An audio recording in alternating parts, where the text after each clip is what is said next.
I started thinking about my legacy all the time and what people would say about me at my funeral. And I was like, there's no way if I leave this earth, people are going to be like, she served some good tea. Necole, I felt you nodding a lot, and you're very transparent, going from, if you guys follow Necole, she spoke about, well, losing both of her parents, the journeying to having her blog, where her aunts, yes? Yep. Her aunts actually said, you have to leave because I don't know what's happening that you're doing on the internet. I need you to traditionally look for jobs, which then led Necole to go to Atlanta, I want to say. Yes, and it was a whole amount of couches that you were surfing. Yeah. But you really had a tight grip on a vision, even as it was being pieced together. Even if you didn't necessarily see what it was, but you knew the voice of it.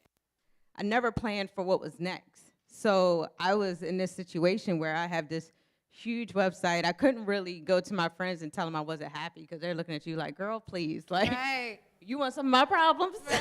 But that's because we focus on the surface a lot. Yeah. Right, yeah. So in 2015, I had moved to Arizona because I started setting myself up for my new life. Like, I just knew I got to escape this. And the first way to escape it is to move. And I moved to Arizona. And I mean, I'm telling you, that day I put that letter up on the website announcing I was going to no longer blog. It was like you go into your job and you tell your boss, I quit. Like, you know, you start throwing stuff around and trash the workplace. That's how I felt.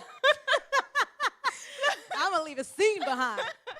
But yeah, I posted a letter on my website, and I knew they was looking for the tea that day, so I know everybody was mad because it was Essence weekend. But I was like, I'm not blogging through another BET Awards, another Essence. Like, Yeah. I'm out of here. And that was like a 4-page letter. Like, I remember. It was. that I wrote a long letter about just it was time for me to. It's time for me to move on. Yes. And I mean, I've never felt so liberated in my life and so free. And I had no idea where my next check was coming from. But I knew it wasn't coming from, I just started thinking, like, I lost my parents, you know, they were 41 and 42 years old. I was about to turn 35 when I left my celebrity gossip site. And for me, I started thinking about my legacy all the time and what people would say about me at my funeral. And I was like, there's no way if I leave this earth, people are going to be like, she served some good tea. Like, you know what I'm saying? I wanted my legacy to be more impactful than that. You know, and then I started, like, really caring about the women that read my site and what they were intaking and the messages. Mm-hmm. Like, you know, I really cared about that. Mm-hmm. And so, yeah, I left my blog and my identity went with it, and I had no idea who I was after that. Not to get off subject, but I was just at a retreat, right? And they asked us, like, what are your accomplishments? What have you done since, you know, the last retreat? And it was there I realized I have a hard time telling people the amazing things I have going on in my career now. You know, now I'm in the practice of writing down how amazing I am every single morning. Yes. But if you ever ask me, like, who are you? Or I may bring up fitness or something, but I never bring up my new website and how great it is and how many readers I have and the video series and the events, because I never want to be tied to my career ever again like I was before. And so I'm now trying to recondition myself and still say you can go out into the world and tell them how great you are as, you know, the founder of this amazing platform for women. I have a hard time talking about myself now in that way when it comes to my career because I don't want to be defined by what I do anymore. Peace out, Necole Bitchie.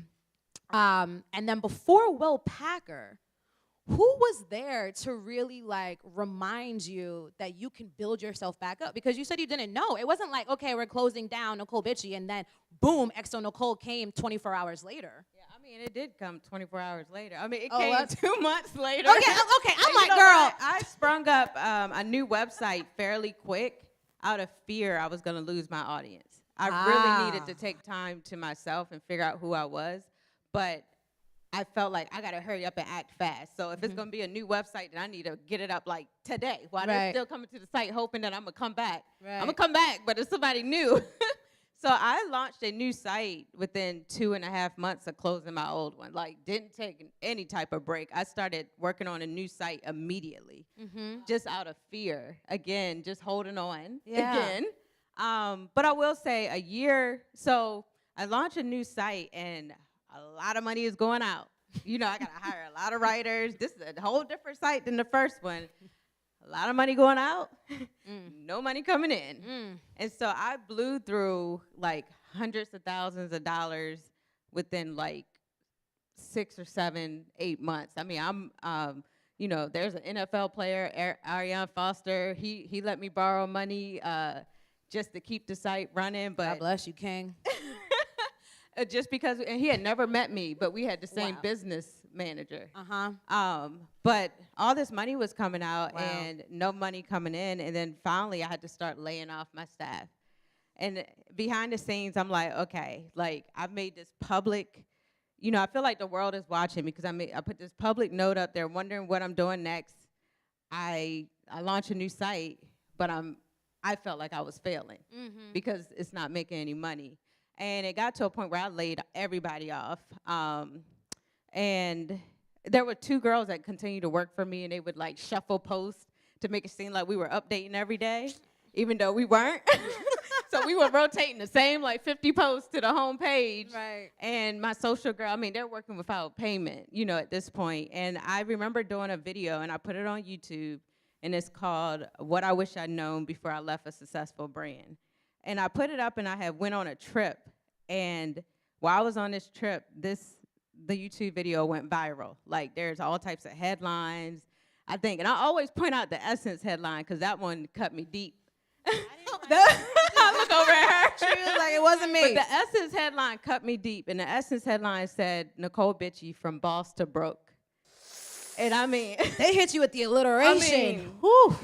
And for me, I think that one hurt me the most because I was still so caught up in legacy. And you're putting out to the world that this person used to be a boss, but she failed. Right. And I was like, I went from thinking I was controlling my legacy by closing down my website to now they've changed the narrative on me. And now my legacy is that she closed down her website and then she failed. She went broke. She's almost homeless.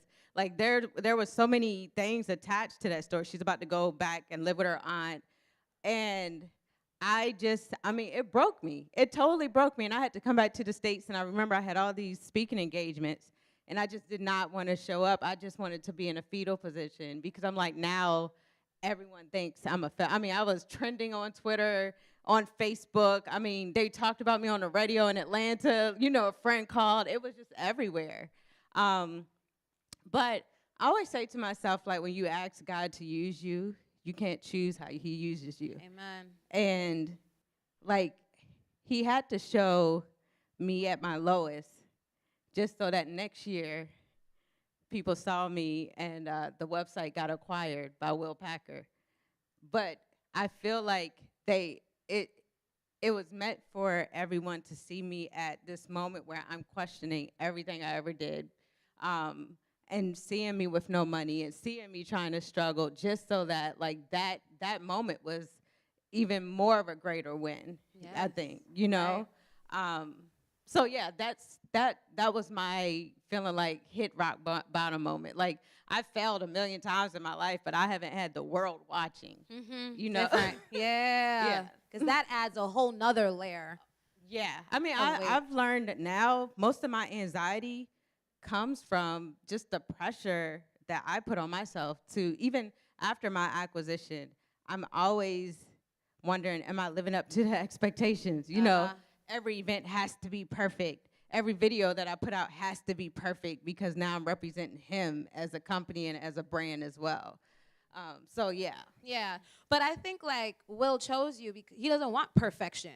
Like, listen to that story you just shared. You know what I mean? Like, the brightest moments of it required, like, the cloudy forecast at times. You understand what I'm saying? And that video put me back on his radar because he was like, wait a minute. Like, you know what I'm saying? If I never put out the video, I don't think he'd ever would have came around and, you know. So there's, like, silver linings there as well. Always just got to be patient with finding it. And sometimes it's buried. Gold is buried. Oh, God.